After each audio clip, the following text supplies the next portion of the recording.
Hello hello hello Ranni Perunad CA-നെയാണ് നീ വിളിക്കാത്തത്.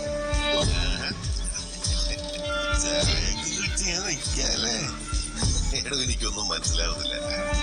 ഏത് തിരക്കില്ല? എന്തിനാ ഇവിടെ വണ്ടി പിടിച്ചിട്ടേക്കണേ? അല്ല, ഇത് ആരാ വിളിച്ചേ? Sir, Benny sir. ബെന്നിയാ? ആ സാർ. ബെന്നി പന്നി.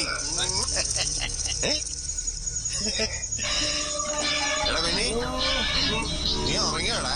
കഴിവറി എന്തുവാടാ ബെന്നി കഴിവറി? നിനക്ക് എന്തിനാ?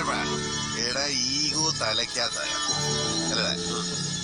അത് ഈ സമയത്ത് വായിക്കാത്ത കുത്തിക്കേറ്റാൻ നോക്കല്ലേ സാറേ. അതെ, ഞാൻ എണ്ണ അടിച്ച കൊഞ്ച ഓടിവ കണ്ണ കാടിവ മുന്നേ.